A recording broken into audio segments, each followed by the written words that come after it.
불러주셔서 감사합니다. 그리고 시작하기 전에 강대식 의원님 계속 자리에 계시네요. 원래 보통은 정치인들이 인사만 하고 가시는데 진정성이 있으셔서 보기 좋습니다. 저는 MBC에서 10년, 12년 정도 텔레비전에서 뉴스를 하는 기자 생활을 하다가 한 2년 전부터 유튜브 관리하는 일을 하고 또 작년부터는 제가 나오는 콘텐츠를 만들어서 그게 좀 잘 돼서 불러주신 것 같습니다.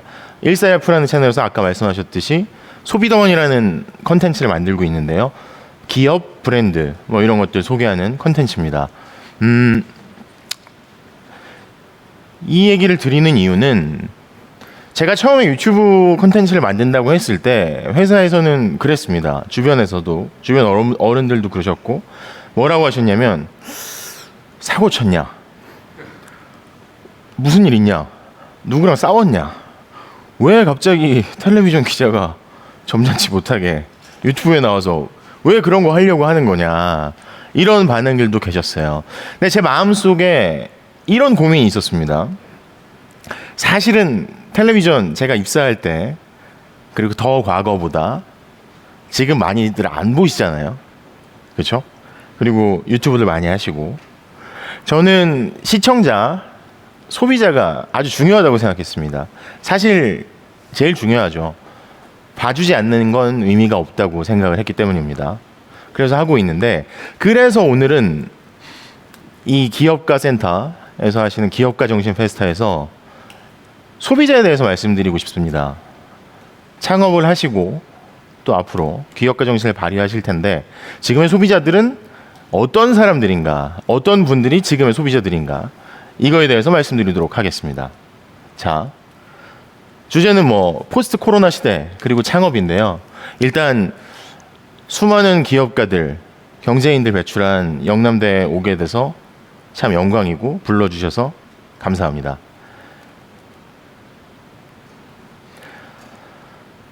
작년에 보그지에 나왔던 기사입니다. 드웨인 존슨이라고 유명한 사람이잖아요. 인스타그램 사진 한 장에 12억을 받는 드웨인 존슨. 팔로워가 한 2억 명 좀 넘는 것 같아요. 아마 여기 계신 분들 중에 어른들은 인스타그램 안 하시는 분들이 더 많으실 것 같고 또 젊은 분들은 하시는 분들이 많으실 것 같고 뭐 페이스북, 뭐 트위터 등등 안 하시는 분들이 그렇게 많지는 않을 것 같아요. 근데 한 장에 12억을 어떻게 받느냐? 이분이 올려서 무슨 뭐 옷을 입고 뭘 하면 이런 분들이 굉장히 많은 경제적인 효과를 일으키기 때문입니다. 뭐 1위부터 10위까지 쭉 있으면 주로 뭐 연예인들, 스포츠 스타들 그런데 한국에서도 마찬가지죠.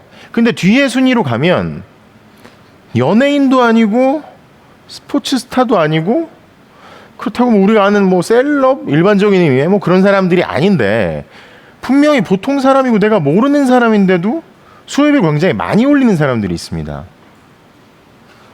뭐 한 번에 뭐 한 건 올리는데 뭐 비싸게는 뭐 수억 원, 뭐 수백만 원, 수십만 원 받는 사람들이 허다하죠. 그걸로 생계를 꾸리고 부자가 된 사람들도 굉장히 많습니다. 왜 이 말씀을 드리느냐? 자, 아까 소비자에 대해서 말씀드린다고 했었는데요.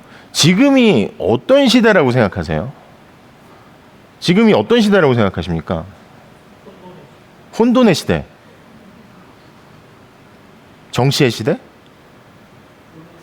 돈의 시대. 두 글자니까 뭐 자본의 시대? 뭐가 될까요? 저는 이렇게 생각했어요.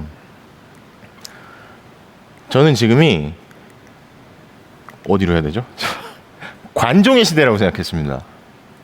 아까 그 인스타그램 포스팅 뭐 12억을 번다 연관되는 얘기인데요.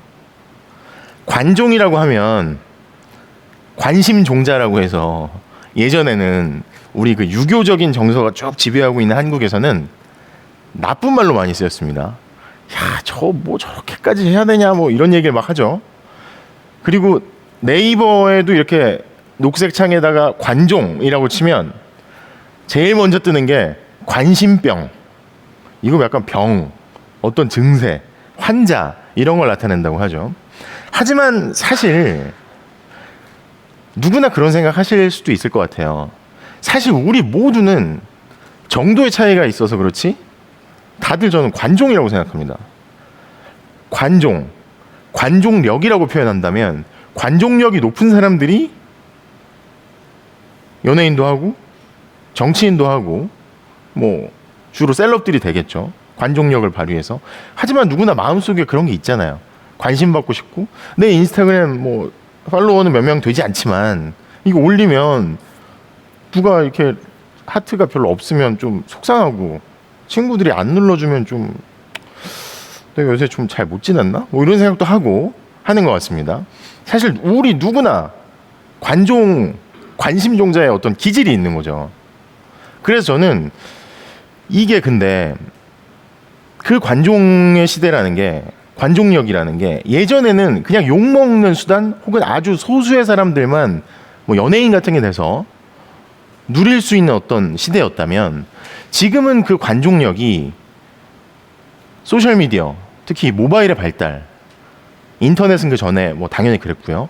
이런 것 때문에 많은 사람들이 아주 예전에 비교하면 아주 비교할 수 없을 정도로 적은 비용으로 손쉽게 자신을 알리고 드러내고 사람들의 반응을 받아볼 수 있고 이런 효과적인 수단이 됐다고 생각합니다. 그래서 관종의 시대라고 표현을 했는데요. 자, 요새 뭐 한국에 왔다가 뭐 좀 그래가지고 호날두란 이름으로 잘 불리진 않는데 조선일보 기사입니다. 호날두가 인스타그램에 1년 수입이 600억인데 세계 1위다. 뭐 아까 드웨인 존슨도 나왔지만 조사하는 기관에 따라 좀 다르긴 해요. 근데 저는 그 뒷부분에 주목을 하고 싶었습니다. 연봉보다 인스타그램을 통해서 벌어들이는 수입이 더 많다. 연봉이 뭐 약간 기사들이 좀 다르긴 한데 뭐 그래도 수백억씩 되는데 그거보다 저걸로 더 많이 번다는 거예요. 연봉보다 어떻게 저걸로 더 많이 벌 수 있을까? 아까 그런 환경이 됐기 때문에 기업들이 이거 한 번만 좀 노출을 해줘. 이런 스토리에 좀 포함을 시켜줘. 하는 걸로 돈이 되는 거죠. 아까 말씀드렸다시피 일반인한테도 가능한 얘기고요.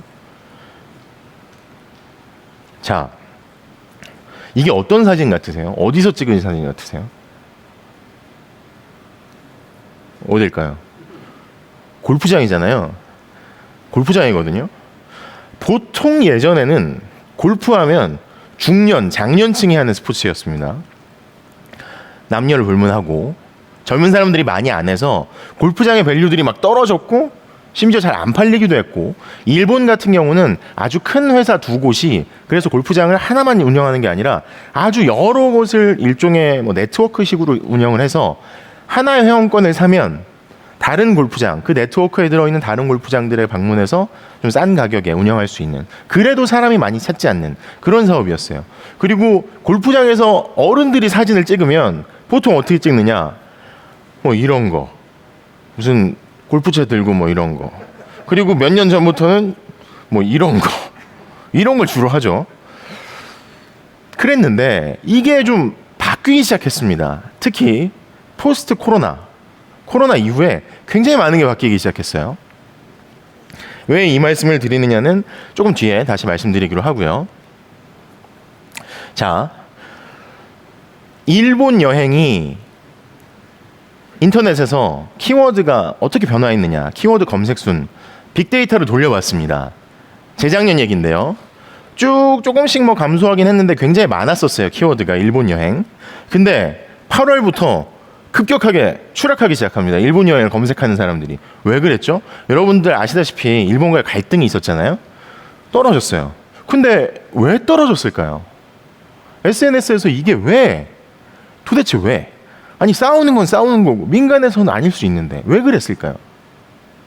왜 그랬느냐?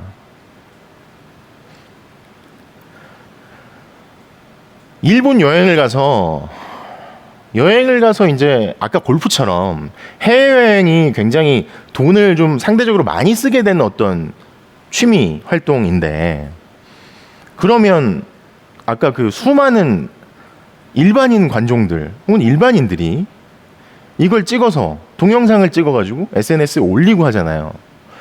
근데 이게 분위기가 점점 막 묘해지면서 일본 여행을 갔다가 와서 사진을 올리고 동영상을 올리면 욕을 먹기 시작하는 겁니다. 욕을 먹기 시작하죠. 그래서 어떤 현상이 발생했느냐? 아예 일본 여행을 안 가는 겁니다. 왜냐면 못 올리니까요. 못 올리니까. 못 올리는 건 가지 않는다. 만약에 생각해 보세요.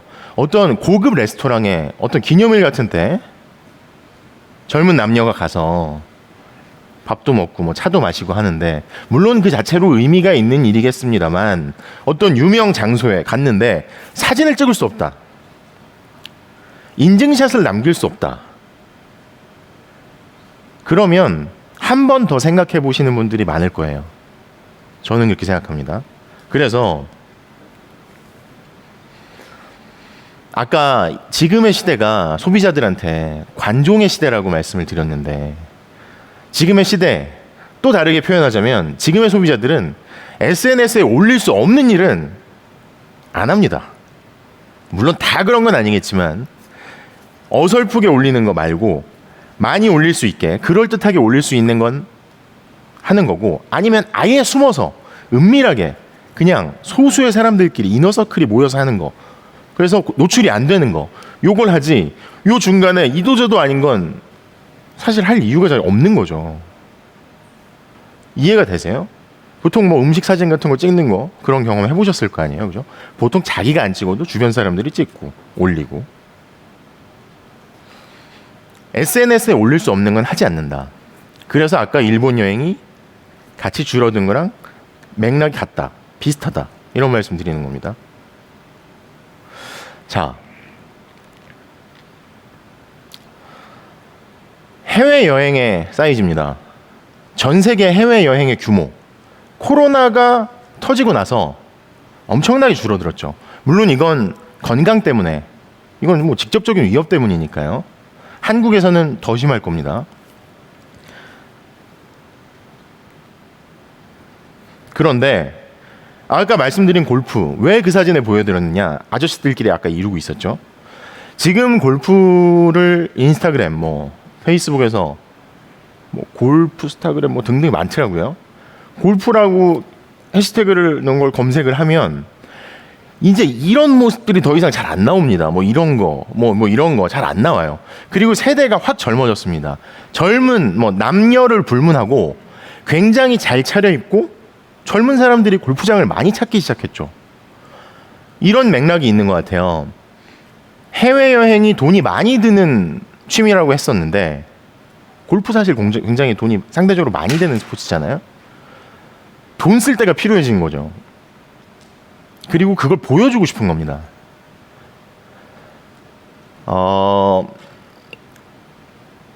이게 어느 정도냐면, 뭐 기사 보신 분들도 많겠지만 갑자기 골프장의 밸류가 엄청 높아지기 시작했어요. 이게 비단 뭐 한국에서 한국 사람들이 골프 라운딩을 하는 횟수가 국내 국외를 합쳐서 5천만 라운딩이 좀 넘는다고 합니다.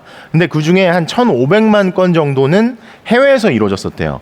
그래서 국내로 이게 다 몰려드니까 당연히 뭐 골프장의 밸류가 높아지고 하는 것도 있겠지만, 젊은 사람들이 이렇게 많이 하지 않는다면 기업들이 계속 골프장을 하려고 하고 뭐 인수를 하려고 하고 인수가가 높아지고 회원권 가격이 높아지고 이런 일들 잘 없을 거라고 봐요. 세상이 달라진 거죠. 근데 뭐 골프는 사실 비용이 많이 드니까, 그것도 뭐 취미에 안 맞을 수도 있고, 또 다른 예전에 어른들만 하던, 뭐 어른들 위주로 하던, 어른들만 한다고는 할 수 없고요. 그런 활동을 또다시 젊은이들이 골프처럼 많이 하기 시작했습니다. 특정한 복장으로 대표되는 스포츠죠. 전 국민의 유니폼 같았던 등산 잠바, 요게 바뀌고 SNS에 이런 사진들이 많이 올라오기 시작했습니다. 남녀를 불문하고요. 아까 뭐 요 전 사진도 그랬고 이것도 그렇고 보여드리는 이유는 일반 SNS 사진이 아니라 광고 사진이기 때문에 보여드리는 거예요. 아무거나 긁어다 쓸 수는 없으니까요. 이것도 광고 사진인데, 아니 예전에 같으면 등산 가자고 하면 무슨 등산을 가요, 뭐 주말에 막 상사가 뭐 나오라 그래가지고 야 우리 뭐 단합대 뭐 등산을 간다고 막 예 알겠습니다 그러고 막 궁시렁궁시렁 하죠. 막 그래서 야 우리 부장이 등산으로 해 막 이렇게 하면 막 아 무슨 등산이야 뭐 이런 식으로 나왔었는데 요새는 시키지 않아도 갑니다. 물론 언택트 시대 코로나 때문에 실내에서 뭘 하는 게 어려우니까 그런 것도 있지만 이거 역시 자기를 표현하는 어떤 수단이 된 것 같아요. 복장도 굉장히 자유로워지고 패셔너블하고 색상도 달라졌습니다. 뭐 등산에 쓰이는 장비들의 구매하는 연령 자체가 엄청 낮아졌어요. 또 하나 뭐가 있겠죠? 예전에 한창 붐이 있었다가 약간 수그러드는 것 같았는데 자전거도 엄청 탑니다. 자전거도 엄청 타죠. 특히 젊은 사람들 위주로. 복장이 엄청 뭐 패셔너블해졌고요. 이렇게 말씀드린 이유는 뭐 골프, 등산, 자전거 등등 SNS에 엄청 많이 올라옵니다.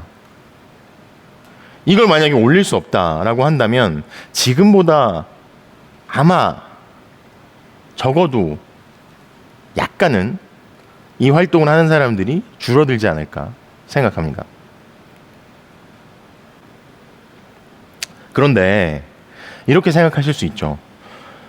아니 이건 뭐 창업을 하자는 거고 뭐 대기업들은 그럴 수 있어요. 뭐 몇 천만 원, 몇 백만 원, 뭐 많게는 몇 억씩 주고 스타들한테 뭐 협찬을 할 수 있죠. 근데 우린 스타트업이잖아요. 어떻게 하라는 거예요? 우리 돈 없는데? 어떻게 하라는 거예요? 지금 뭐 딴 사람 얘기야, 딴 세상 얘기하고 있어요. 이렇게 나올 수도 있잖아요. 그래서 생각해봤습니다. 스토리노믹스라고 하는데요. 맥락과 경제가 합쳐지는, 이야기와 경제가 합쳐지는 어떤 효과를 이야기합니다. 신조어인데요. 자, 이걸 한번 보시죠. 작년 코로나가 터지기 전에 운이 좋게도 영국에 가서 한참 있을 시간이 좀 있었습니다. 여러 동네를 많이 걸어 다녔어요. 근데 가장 인상적이었던 장면이 이겁니다. 우리로 따지면 뭐 이렇게 약간 뭐 잘 사는 강남의 어떤 뭐 힙한 동네, 홍대 근처의 어떤 동네, 뭐 이렇게 얘기할 수도 있겠는데 첼시 근처에 상점들입니다. 보면 상점 문 앞이 꽃으로 쫙 둘러싸여 있습니다. 보이시죠? 이게 다 꽃입니다. 너무 신기한 거예요. 얘들은 왜 이걸 다 꽃으로 꾸며놨지? 너무 궁금했어요. 그래서 가서 봤는데 생화인가 뭐 저는 뭐 이렇게 봤죠. 그냥 가서 궁금해서 봤는데 하필 운이 좋게 제가 묵었던 그 에어비앤비의 숙소 주인장이 이 사업을 하는 분이었어요. 꽃은 좋아하고 다 중국에서 들어온다. 요새 엄청 저게 핫해서 일할 시간이 부족할 정도다. 일손이 딸린다. 이렇게 얘기를 하더라고요. 왜 이걸 보여드리느냐? 저는 뭐 그냥 아저씨니까 이렇게 지나가면서 사진 뭐 멀리서 찍고 뭐 이렇게 했는데 가만히 보고 있었는데 저기 한 분 보이실 겁니다. 지나가다 들어보니까 관광객이었어요. 관광객이 일부러 저길 찾아와서 사진을 찍고 있습니다. 저 가게는 뭐 그냥 뭐 여러 가지 뭐 유명한 가게들도 있었지만 유명하지 않은 가게들도 있었어요. 근데 저기 사람들이 몰리는 거예요. 그리고 인스타그램에 올립니다. 비용이 아주 많이 들진 않는 장식이었어요. 좀 더 보고 있었어요. 아, 신기하다. 저렇게 사람들이 모이나? 여기 사람들 뭐 작지만 좀 보이시죠? 사람들이 막 몰려오기 시작합니다. 그리고 하루 종일 오는 거예요. 그래서 사진 찍고 계속 그 앞에서 뭐 차 마시고 야, 저거는 왜 한국에서 안 할까라는 생각이 들더라고요. 그래서 돌아다니면서 꽃이 있는 데마다 사진을 찍었는데 엄청 많습니다. 아주 오래된 뭐 100년 이상씩 된 건물들이잖아요. 뭐 대단한 거 없고 한국에도 저런 가게들 굉장히 많거든요. 예쁘게 꾸며놓고 좋은 커피 팔고 뭐 이렇게 하는데 뭐가 다를까? 그냥 저 꽃이 달랐던 거죠. 그리고 이게 눈덩이처럼 계속 불어납니다. 시키지도 않았는데 사람들이 올려달라고 한 적이 없어요. 올려달라고 한 적이 없는 사람들이 그냥 찾아와가지고 사진 찍고 여기서 커피 마시고 또 올리고 자동으로 막 계속 막 굴러가는 거죠. 눈덩이처럼 계속 커져서 사람들은 계속 몰려오고. 이게 아까 그 대기업들이 돈 쓰는 것만큼 포스팅에 뭐 인스타그램 포스팅에 후원하고 협찬하고 그런 많은 돈이 들었을까요? 그렇지 않습니다.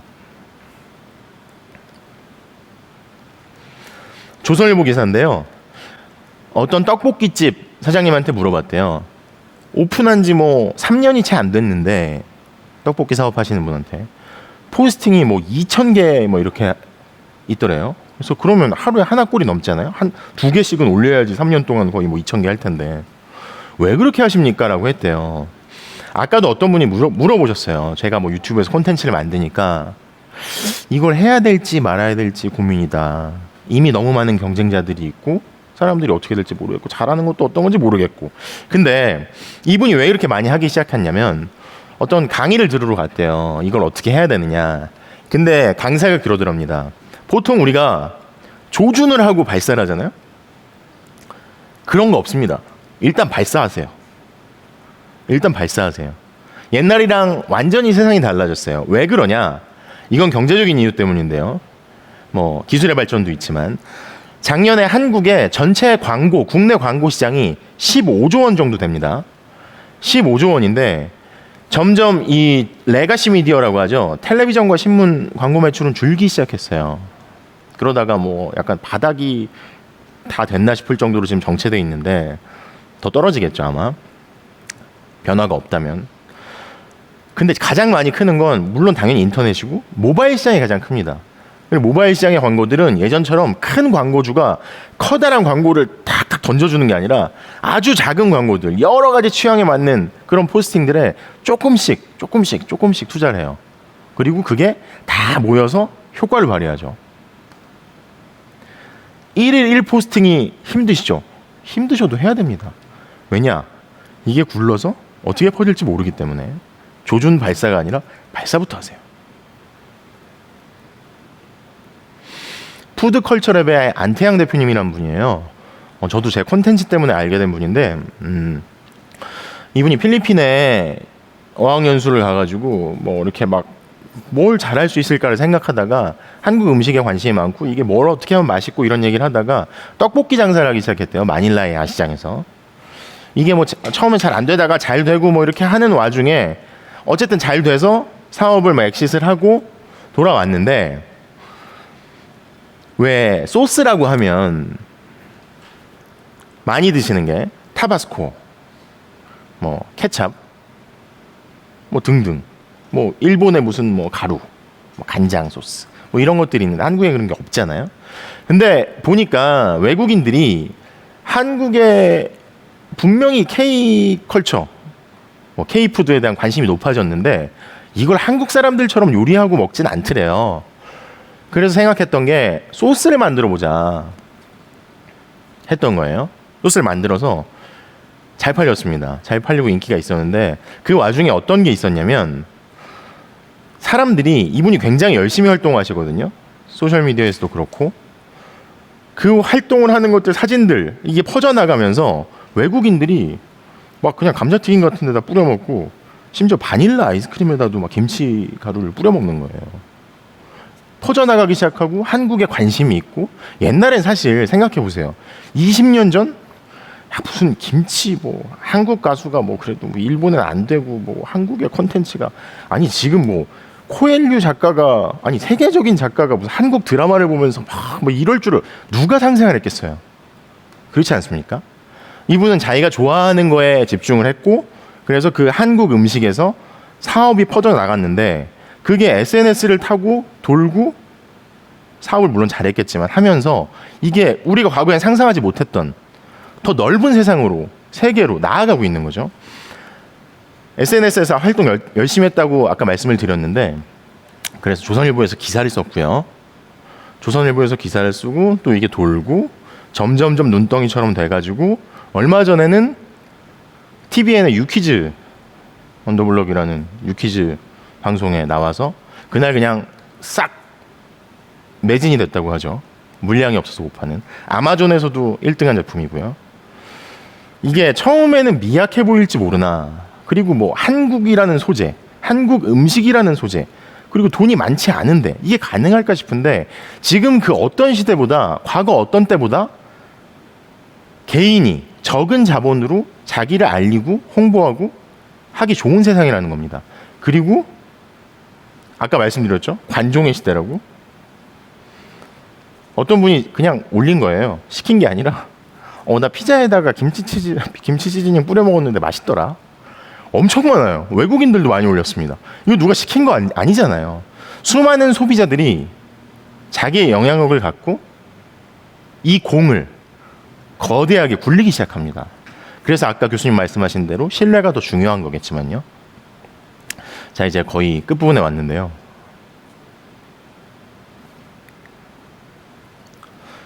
뉴 노멀 시대 기업가 정신으로 답하다 라는 키워드를 주셨는데, 자, 여기서 마지막 부분인데 제가 하나 퀴즈를 내겠습니다.